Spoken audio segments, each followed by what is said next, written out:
Brought to you by NCDHHS. NC Medicaid for more people. Over 600,000 North Carolinians are newly eligible for Medicaid. See if you're one of them at medicaid.nc.gov. This week on Community Matters, a Juneteenth community celebration of freedom.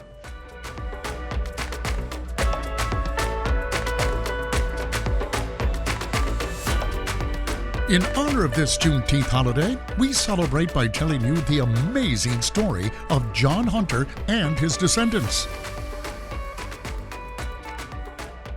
While looking into the history of upcoming Dix Park, Ernest uncovered a history that happened before the Dorothea Dix Hospital occupied the land where the Springfield Plantation once stood. We took a trip to the City of Raleigh Museum to find out more. Hello, everyone. We're here at the City of Raleigh Museum with Ernest, who's the executive director of this museum, as well as the Pope House Museum. And Ernest, it's so nice of you to take time for us. Well, thank you guys for coming in. You work for the City of Raleigh, and there's a really unique story behind all of this.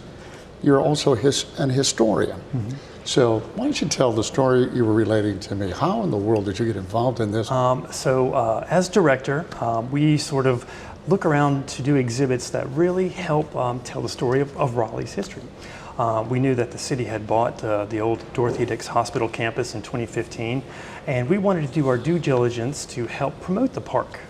So we worked on an exhibit that would tell the story of the people who work there, the patient experience, and to sort of give the community a chance to see what the plans for the park were.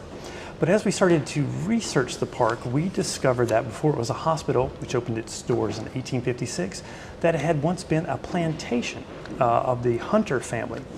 So we had to step back and say, if we were truly going to tell the story of this entire site, we have to tell the story of these first peoples who were here.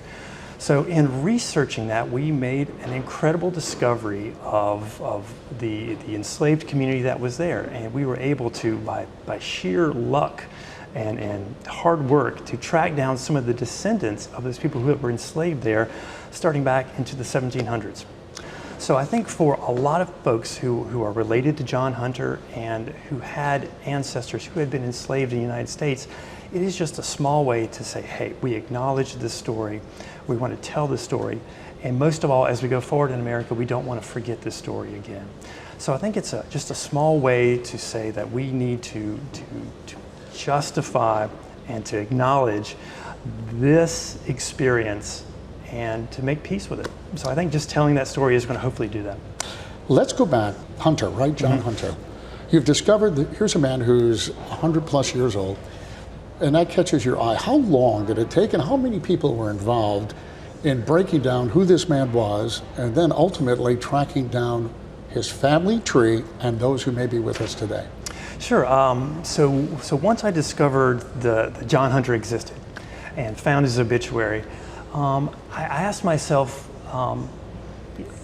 could I trace his family? Because in his obituary, it talked about his children and grandchildren. So we had 3 generations right there. And so I didn't really expect to get very far because, again, you mentioned earlier that African-American genealogy is so difficult, especially before the Civil War. So just as a futile exercise, I said, all right, well, let's just poke around and see if I could find out who their children were and their children. And it just kept on going and going. And the more folks I found in Uncle John's family tree, it truly became an American story. So I found early legislators, I found architects, I found Tuskegee Airmen, I found artists. And it truly, the more the tree blossomed, that family tree, it truly reflected so much of that American story.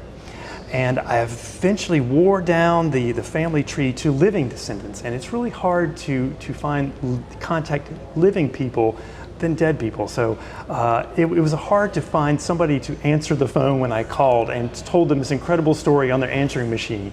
But I eventually did get to a living descendant of Uncle John living in New York named Juanetta Worth. And that was an incredible... What was that like? I had contacted her husband and I said, hey, are you married to Juanetta? And he said, yeah. So I knew I had her. And so we scheduled to talk.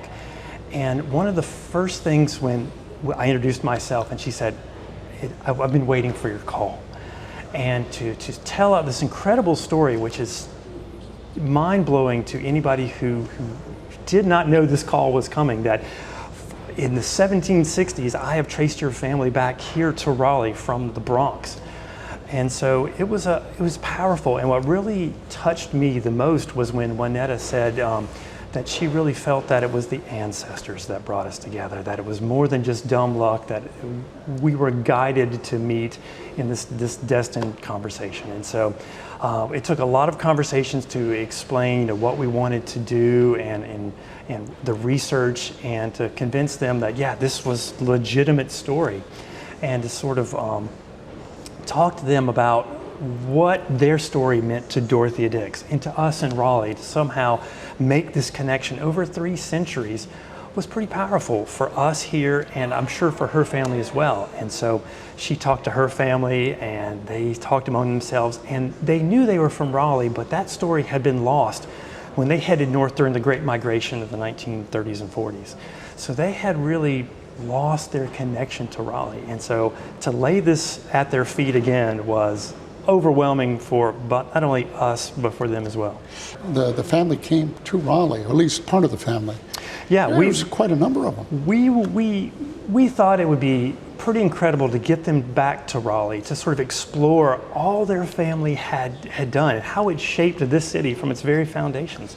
And so I extended the offer to Juanetta and her family, and I was expecting 3 or 4 folks to come down. But when they arrived with like 28 people, we were overwhelmed. And I knew it was truly special when the newest baby of the family came down. And without knowing any of this history, the baby's name was Hunter. I'll be darned. Yeah, it was an incredibly moving moment. And so we took them on a trolley tour. We showed them around to all the places that their families had helped build, helped shape, and were a part of. And so it was just an emotional weekend for everybody. I've done a little genealogy. I don't have the quality that this family had. I mean, there were some real achievers that have done some real cutting edge things that you mentioned. It was the American story, especially coming from a former slave. Yeah, and like I said, the more we got into their family tree, it was an American story. So John's son-in-law was named Stuart Ellison. Not only did he help build Dorothea Dix, he became one of Raleigh's, one of the state's first black legislators, an architect, went on to be a profound, important political leader in the post-Civil War Raleigh. Another descendant was one of the first black representatives in the Illinois State House. He was a Tuskegee Airman fighting World War II.